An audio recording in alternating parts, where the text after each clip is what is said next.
Today we talk about not war but murder, a civil war game. The game came with Against the Odds magazine, issue 19. The game covers the Cold Harbor campaign with the attempt on the part of the Union to take Richmond. It is a two-player game where one player will take the role of the Union, of course, and the other player will be the Confederates. I learned about this game reading a list about the highest rated games published by Against the Odds. So, in a certain way, theoretically, also the best games published by Against the Odds. Notoriously, such ratings and such lists are not infallible, but at the same time, sometimes they did give me good suggestions in the past, so I decided to follow that suggestion. I tried this game for myself, and today I'm going to tell a little bit about it.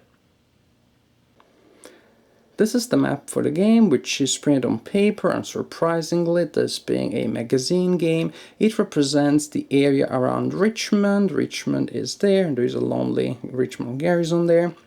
The map is divided in areas, and the edges of the areas are determined by these light lines here, and by creeks and rivers. As you can see, the majority of units that start the game on the board are located in that section of the map there. There are quite a large number of Union units here and here ready to advance, but also there are many Confederate units here that are equally ready, but of course ready to defend.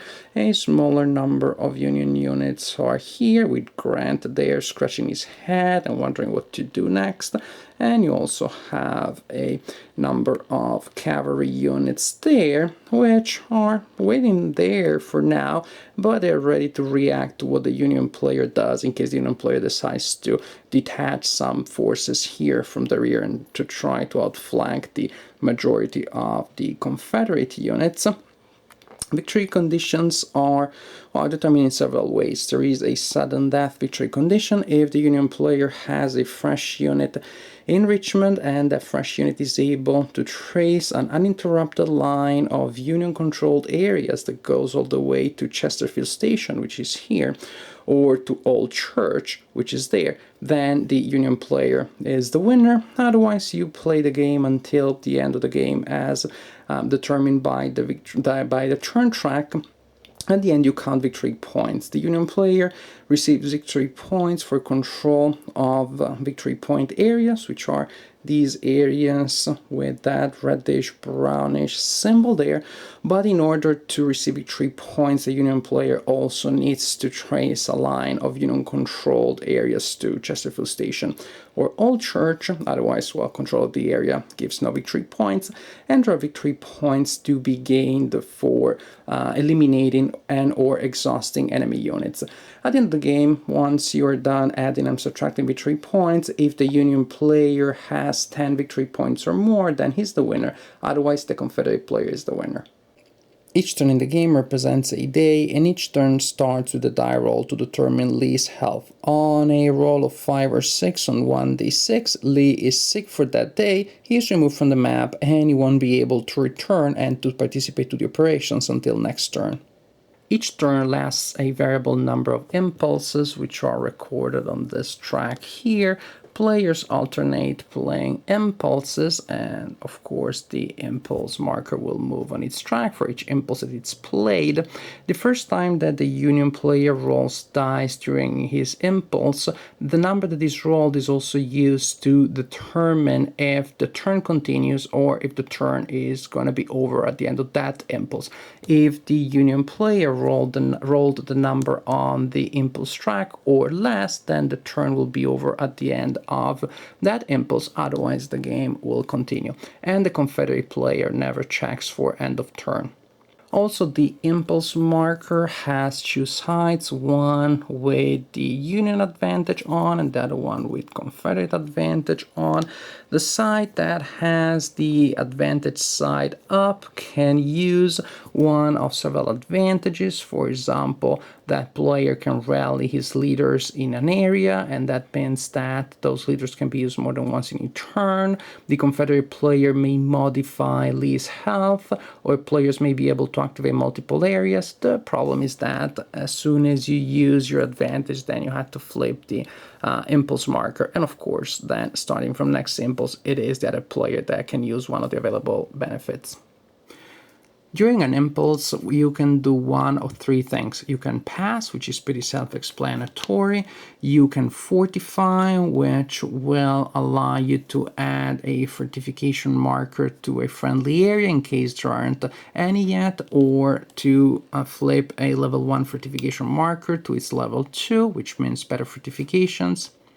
Or you can declare an assault impulse, during which you can activate an area on the map and you can use your units in the area for movement and or attack. And the number of units that you can activate during an assault impulse depends on how you activate the active area. You may activate the area and then just a single individual unit in that area, which is not always very wise because a unit by itself can't usually do much. So unless it's really an emergency or there is some other reasons, you probably will try to avoid spending an impulse to just activate one unit in an area. Or you can activate a course leader, which in turn will allow you to activate all units belonging to that leader. In this case, if I activate Hancock, I'll be able to activate all of these units and, I don't know, for example, to move here and to attack early. At the end of the impulse, Hancock will be flipped to his exhausted side and he won't be able to activate units that turn unless I spend my advantage to rally him. And suppose the attack is not successful, then Hancock has to retreat. Next turn I can activate Warren and attack again with all of his units, and I try my luck again there. So if I activate course leaders one at a time, I can launch smaller attacks. If I want to launch a powerful coordinated attack, I need to use the army leader. When I activate the army leader, he can in turn activate any and all units in the active area. In this case, for example, he'd be able to activate all units that are in that area, and he can have them launch a quite powerful attack against Early. Combat is between units of the two sides present in the same area. When an attack is declared, the attacker, suppose in this case is the Union, chooses one of his units to lead the attack, and the defender also chooses one of his units to lead the defense. Suppose these are the units that have been chosen for that role. Then the attacker will roll 2d6 and will add to that number the combat, the attack factor of the leading unit. In that case, that would be a 4, plus 2 for each fresh unit participating to the attack, and plus 1 for each exhausted unit participating to the attack. As you can see, units have two sides, a fresh one and an exhausted one. In this case, for example, the Union would have 4, 6, 8, 9, plus, well, if an 8 was rolled, then a total of 17. The defender will calculate his total defense factor by adding together the defense factor of the leading unit. In that case, this would be a 6, plus 1, not plus 2, for each fresh unit participating to a defense, 0 for exhausted units, so that can be a little tricky, but luckily enough the defender has other advantages. For example, the defender can also add plus 1 or plus 2 if fortifications are in that area, and of course plus 1 or plus 2 depends on the level of the fortification. Also, the defender will use the terrain modifier. Different areas have different terrain modifiers, and that means, of course, that if you are foreseeing an attack, choosing a good area to defend can really help you a lot in the forthcoming battle. There are also other modifiers. For example, if the attacker crossed a river or a creek during the attack, then there is a penalty. If Lee is active, the Confederate player will have a bonus both in attack and in defense. Well, in this case, for example, the Confederate player would have a defense of 6, 7, 8, 10, 13, and then whatever is rolled on the 2 dice. If the final attack factor is lower than the defense factor, then the attack is a failure. All exhausted units of the attacker are eliminated. Pretty brutal. All fresh units of the attacker are exhausted, and the survivors must retreat. In case the final attack factor is higher than the final defense, then the assault was a success. The defender must take a number of casualties equal to the difference between the total attack and the total defense. And those casualties can be taken in different ways: by eliminating exhausting units, by exhausting fresh units, by retreating exhausted units. I like the flexibility that comes from that, from the fact that, well, you can try to minimize the damage that you receive in a battle by choosing a certain combination of casualties. But even when an assault is one that is not without cost for the attacker, because the artillery, all of the artillery units belonging to the attacker are exhausted, and then the leading unit of the attacker is exhausted too. So battles in this game are resolved quickly, easily, but they do turn out to be pretty bloody, trust me.